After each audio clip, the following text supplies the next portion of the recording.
Intimacy is often associated with sex because being intimate is seen as being physically close to someone else. However, there are other forms of intimacy that don't involve sex or touch at all, such as emotional, intellectual, experiential, and spiritual intimacy that is just as important to a relationship as the physical kind. All these types of intimacy can help strengthen healthy relationships, but sometimes you might notice yourself or your partner avoiding or being unable to be as close as you want to be. Perhaps they're anxious about being so open or afraid to show their insecurities with you. If you're curious to know why you or your partner may be avoiding intimacy, here are 7 reasons why we avoid intimacy. Rejection and engulfment. One reason why you may avoid intimacy may have to do with fears of rejection and engulfment. This means that you're afraid of possibly being controlled, dominated, or losing yourself in your relationship. According to psychologist Dr. Margaret Paul, co-founder of Inner Bonding, most people have underlying false beliefs that, when triggered in their relationship, cause fears that lead to controlling, protective, and avoidant behavior. These false beliefs may involve believing that you're not enough for your partner or that you need to give up part of yourself for your relationship. In cases like this, communication is key. When you're open to learning about you and your partner's fears and underlying false beliefs, your relationship becomes an ever-evolving one, and that's a good thing. Fear of abandonment. Most people who identify with fearing abandonment have an insecure attachment style.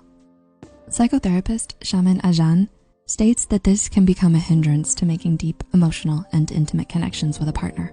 Similarly, according to holistic psychologist Nicole Lipin-Baril, having an insecure attachment style may lead to anxieties about whether or not your own needs and desires can be met. You may expect the other person to abandon and hurt you in some way. Lipin-Baril even said, typically these attachment styles, if unresolved, play out in adulthood. For instance, if you were a clingy child, you'll generally be clingy towards a romantic partner later. Or if you've learned that you can't rely on your caregiver, you may end up being unable to rely on a partner as an adult. Avoidant personality disorder. According to the Diagnostic and Statistical Manual of Mental Disorders, 5th edition, DSM-5, avoidant personality disorder is characterized by extreme avoidance of social interaction, driven by fears of rejection and feeling of interpersonal inadequacy. I'm sure a lot of us can relate to feeling like this, right? This could be why many are anxious.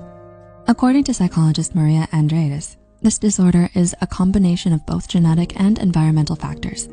Studies have shown that avoidant personality disorder is positively correlated with neuroticism and has a negative relationship with extroversion. This suggests that these people tend to be more anxious, fearful, and understandably more introverted and closed off. The next point deals with childhood sexual abuse. Skip to the next point if you think this might trigger you.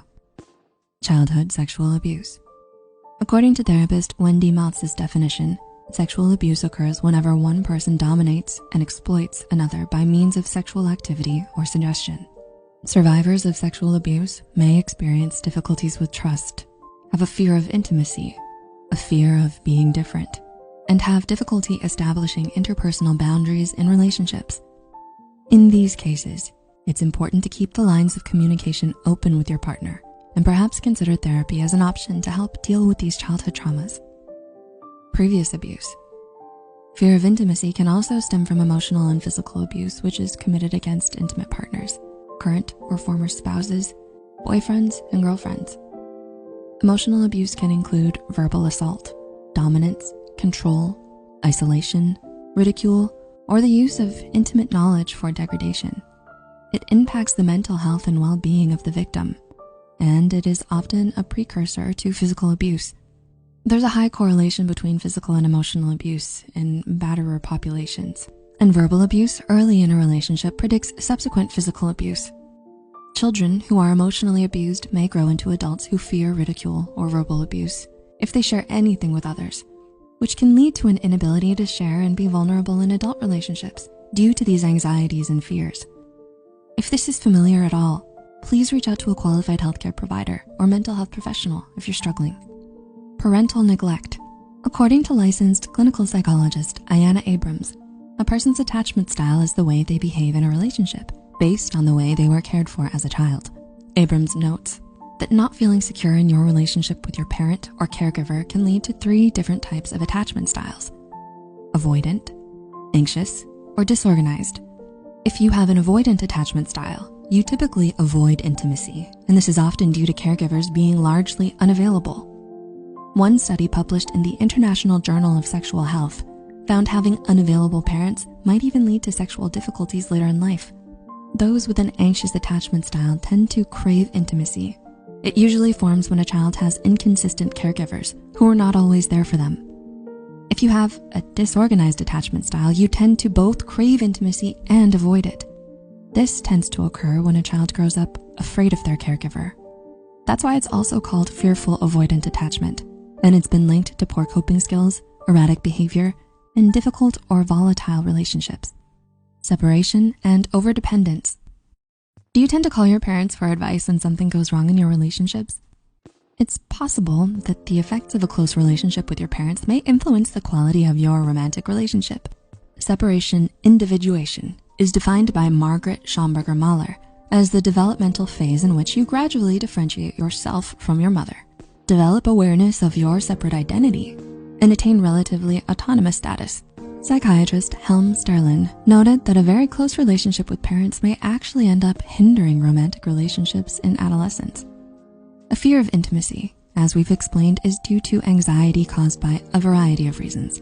The fear could also lead to depression because as human beings, we're emotionally and psychologically wired for social connection and closeness. Could you relate to any of these points? Let us know in the comments. If you find this video helpful, be sure to like, subscribe, and share it with those who might benefit from it. Thanks so much for watching and see you in our next video.